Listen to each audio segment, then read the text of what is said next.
You're back with another one. This time we got top 10 anime characters that never lose. You hear me? Never lose. So if they lose in the show, I'm calling cap. I'm just gonna say that right now. Calling cap. Make sure y'all like, comment, subscribe. It's about 52 by the way. And yeah, let's get to it. We know these people. You know, the almighty anime characters who rarely, if ever, lose. As expected, these characters have often garnered a more polarized reception, specifically in a certain role on the more serious shows that aren't obvious parodies. Nonetheless, I'd love to talk about these characters, and we'll be doing it right now. Before I get started, I want to let you know I'm going to be doing this in a more random way. Given the nature of the topic, this will not be a power level debate, because reasonably speaking, how can you put an unstoppable force and an immovable object with wildly varying powers and scaling? We start with Tatsuya Shiba.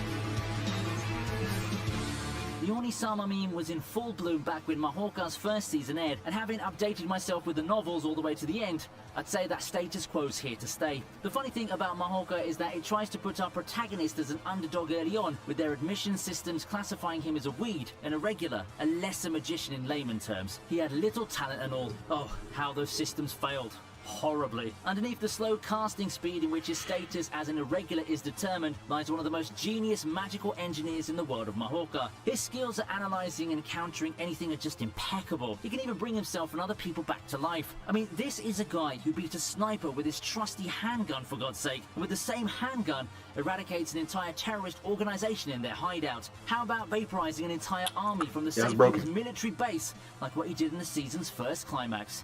Yeah, that's right. All hail Tatsuya. That's broken, yeah. Yeah. Now, before we resume our list of characters who never lose, why don't you try taking the role of one of those characters? The power... Alright, cool. Yeah, get your money, fam.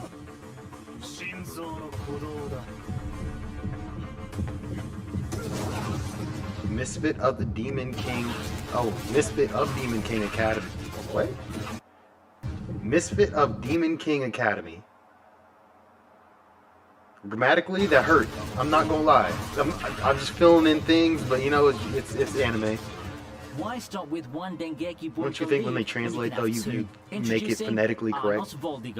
In the midst of the jam-packed and blockbuster-laden summer 2020 season is a hidden gem. Everything has to be Demon King Academy. directly translated. Out, it's the one-punch man of these magic fantasy-like novels. It's a show that revels in its ridiculousness, and a lot of that has to be in its portrayal of the lead character, Arnos. We're talking about a demon lord so strong that he got so bored of winning and just allowed himself to be sealed, only to reawaken thousands of years later to a vastly different world, which he so easily dominates and brings to his knees anyway. Disposition-wise, Arnos kind of reminds me of Tatsuya, just with more gloating and a dose of relishing in his strength. As a character, he does have his hidden depths though, and he's definitely a demon lord you'd want on your side. This is a guy who won't die when he's killed, literally. Just ask all the foolish characters who dare become his enemies in the show. I still haven't finished this show, bruh. What's wrong with me? From light novels, we move on to shonen manga and one of the coolest teachers you can have. I swear I have like 12 Goro episodes Sensei. left too. There's a lot of things it's to not like much. about I can knock it out in one day. It's quirky, has a unique plot, and has some good plot developments that made it such a beloved shonen. Honestly, One thing that people might notice about Goro Sensei is just how overpowered he is. I personally like Goro Sensei for a lot of things besides his strength, but just how strong and undefeatable he is certainly a topic for discussion. This is an alien thing that partially destroys the moon and is set on a collision course with the destruction of Earth. First day in class, and we already see that those claims weren't things of legends. He's as overpowered as they come, and all of a sudden, the students' main quest seems a lot more daunting than they all actually expected. Assassinating this alien octopus is virtually an impossible task, and that's why I put Goro Sensei on this list.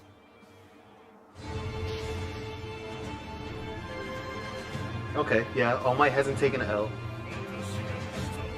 He's honestly come out on top. Hero Academia. I'm pretty sure that a whole lot of you are familiar with the series already, as well as its themes of friendship. Even with All for One, like he's came up on top. While the students and most teachers go through their share of trials and tribulations in this series, one hero stands above them as the ultimate beacon of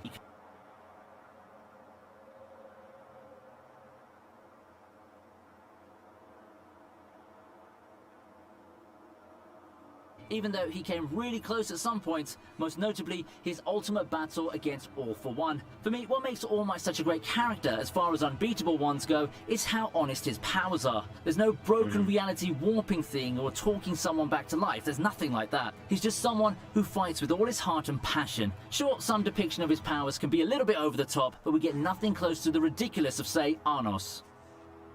But before we, damn, that bright ass shiny ass teeth, Chip Skylark head ass. All right. Speaking of broken though, Deku broken now. I was hating Deku. I was a hater. I was a Deku hater. I was like, man, Deku's so trash. He's always crying. He's weak. He can't do nothing. I'm shutting my ass up, bro. Deku is broken. How you gonna give him 10 power? I don't know anything past where the dub is at right now, but I'm just saying, like, he's got at least 10 powers coming up. Like, he's next up, bro. Black Whip, superpower Black Whip.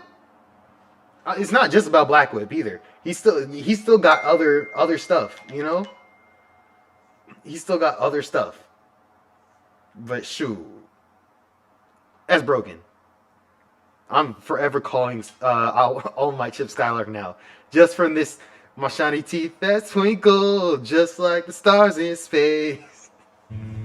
Please tell me y'all remember Fairly Odd Parents. Please tell me y'all remember Fairly Odd Parents. Oh my god. OG before Chloe. 27-0. All 27 wins are as a result of a KO. The record, that speaks for itself. And Takamura has all the reason in the world to be called the Almighty, a nickname that he had oh so deservingly earned over his conquest of the multiple boxing divisions in Hajime no Ippo. Besides the track record, there's no doubt that Takamura is just a fighter who overflows with charisma. He's loud, brash, and incredibly cocky. But beneath that loudness lies an ambitious and occasionally socially awkward guy who's had some quite bad luck with the ladies. For me, the most admirable trait of his is his heart and determination that's carried him to that 27-0 record. As I said, never underestimate the heart of a champion, and you can see that play out in full when you watch some of the most epic encounters in the series, such as that fierce battle against Eagle. I mean, he did fight a bear and live. If y'all haven't watched Hajime no Ippo, watch that. That was a good 2 weeks of my life that I spent watching it, and I enjoyed every episode. It was so good. It was so good, bro. It was so good. Picking within JoJo's amazing gallery of broken characters was actually quite hard, but once I trimmed the list down to characters who barely lost, the choice became that much easier. Enter Giorno from the franchise's Golden Winged Saga. All right. Now, why would this guy be a character who barely lost despite more impactful characters having their fair share of defeats? Now, I think that it's Alright, so my computer froze up. This is a new day because that was the only chance I had to record, so I'm just going to continue from here. So yeah, let's get back into it.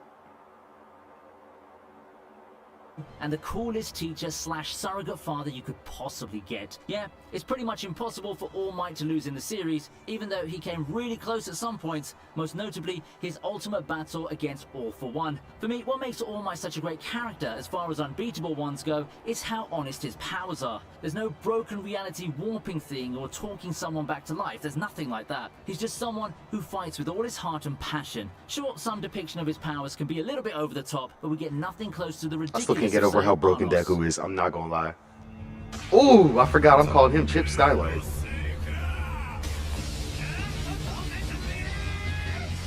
I feel like I've gotten through this 27-0. All 27 wins are because as I a remember result talking of a about how KO. Hajime no The Ippo record, makes me that so speaks for happy, itself. like made me so happy watching Picking that. within JoJo's amazing gallery of broken characters was actually quite hard, but once I trimmed the list down to characters who barely lost, the choice became that much easier. Enter Giorno from the franchise's Golden Winged Saga. Now, why would this guy be a character who barely lost despite more impactful characters having their fair share of defeats? Now, I think that it's largely to do with his extremely versatile and powerful stand. Gold experience, for the untrained eye, seems like an underwhelming stand, mainly used to produce plants and small animals. However, therein lies its power. for it has the power to govern over life itself. That's already an amazing power to complement to Furious close combat abilities of Gold Experience, but things get turned up to 11 when it gets upgraded into Gold Experience Requiem. Talk about the reality warping powers that I've long lauded anime for. Where else can you see an ability that causes a death loop? Yep, that's right, Giorno belongs here, and you might want to check out Golden Wind to see him in action.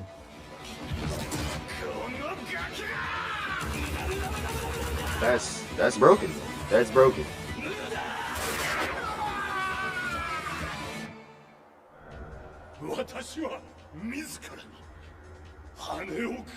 The title of World's Strongest Vampire is something that often gets handed in various vampire anime. You see people calling someone strongest vampire this, strongest vampire that. Personally, I think the one who lives up to that title the most is none other than Hellsing's Alucard. He does not mess around. And instead of giving you a rundown of his plethora of broken abilities, I'll just ask you to watch Hellsing and see his glory in action. Alucard just systematically breaks down his enemies with sheer, unrestrained violence. He's every 2000s edgy kid's wet dream just looking at the aesthetics, the badassness, and the personality. In all seriousness though, I put Alucard on this list because as a character, he's more than just the violence or the badass powers. He has a surprising amount of depth put into his personality, and he does have some endearing traits that make Hellsing Ultimate such a delight to watch. It's crazy because I haven't even seen Hellsing, but I've seen the abridged version, the Team 4-star, and like I have no desire to go watch the original now. It sufficed for me. It was just good enough for me. You know, if you haven't watched Dragon Ball Z, watch Dragon Ball Z abridged. It's good enough. You get the same story. It's funny. It's funny as hell. So.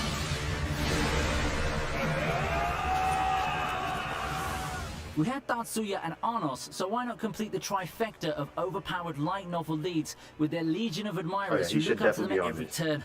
Sorry, Kirito, you should have won all of your fights. Anywai, I could call Overlord and Ain's highlight reel if I want to, with just how much power he showed in the series. Yeah, it's a given that he never loses his fights, but what about his one-man army moments? His fight with Shaltir, which he won despite being at a disadvantage? Well, there's the time he effortlessly decimated an entire army with magic, much like what Tatsuya did. Ainz differentiates himself from the rest of the overpowered light novel heroes in his morality. Yeah, I mean, I'd say he's not a completely evil bad guy per se, even if he straddles that line very, very precariously. But this is a person who doesn't play nice. At all. The title Overlord is just perfect for someone like Ainz, but it's cool that underneath that immoral skeleton body, you still find the slightest tinge of humanity from the time he was an ordinary gamer. Death magic is just so broken and good. Like, now, if you were to ask me which it's like poison magic, but instead of you have the chance to getting healed or cured, you just die immediately. It's like Zeref. Like Zeref, death magic. Zeref had death magic. You just die being around him. It wasn't really death magic. It was more of a curse. But you know what I mean. It's pretty much the same thing. If you can just throw your hands up and then people die, I'm not fighting you. I'm not fighting you. Jujutsu Kaisen character made the biggest mark in the anime community. He grabbed his heart from. He just lifted his hands up. This man's heart was in his hand, crushed it. Like, bro, nah. Community up all the time. Nah. He always won his battles with style and flair. You got it, I'm not bro. sure whether I like his battle with Jogo or the I'm serving appearance you. during the show's equivalent to a tournament arc better. But it's not like it matters though, is it? Both instances were crowning moments and some of the signature scenes that people will always remember Jujutsu Kaisen for. And it all came in the hands of the laid-back reverse Kakashi to boot. Curses everywhere have all the right to be afraid of this all-powerful sorcerer, who's also one of the best mentors that our upstarts can ever hope to have. With how Jujutsu Kaisen is, I don't see Gojo's undefeated record being shattered anytime soon. The best thing the villains can do is hold him back or seal his powers or something like that. It's going to take no less than the final boss of the entire series to possibly give him his first decisive defeat, and I personally like it that way. Yeah, Saitama, that makes sense. Half these are just characters that are written to be to be destroyed, like undisputed. Of course, Yeah. Saitama has to find his way to this Undefeatable. list. He's the all-powerful Which I'm not mad at. Punch Man after all. The ultimate hero, capable of defeating enemies with a single punch. Saitama's the whole antithesis of the whole idea that hard work hardly works. Take that, shonen protagonist with Destined 1 status. I wouldn't say that Saitama's my Cough, favorite cough, amongst Naruto, these cough, listed cough. characters, but I think that One Punch Man as a series has done a great job in pioneering a never-before-seen parody of the shonen genre. I'm sure it's not the only one out there, but it sure is the one that helped anime explode into the public eye after what Attack on Titan did a few years prior. It also helps that within the comedic and parodying nature of One Punch Man lie several well-woven stories full of tearjerkers and awesome moments that make you go, yeah! If you haven't done so yet, please watch the first season of One Punch Man. Feast your eyes on its awesome animation, epic fights, and some surprisingly emotional moments. I'm on the side of Neji The was list right, by the ends- way. Neji was 100% right the whole time. Like, yeah, Naruto was destined for greatness. That's literally that's why I don't say Naruto is like the best series like some people say. Some people would be like Naruto's the best anime of all time. No. There's too much retcons, too much stuff that he was just writing as it went, and then he kind of just like, oh wait, this is the theme before, this is the theme now. But Naruto being the son of the 4th Hokage and the reincarnation of like, I forgot which one, but Kaguya's kids, like Hagoromo's son, I forgot. It don't matter. It don't matter. He's one of the 2 reincarnations, bro. He's right. Like, Neji was right. Neji really died for the main character because he was protecting his cousin. But still, like, either way, bro, like, Neji was right. I'm on team Neji. Neji should be the Hokage. Honestly, Neji should have been the main character, bro. Neji my main character. Man, I'm getting out of here before I keep going on. Hope y'all enjoy. Like, comment, subscribe. I'm out.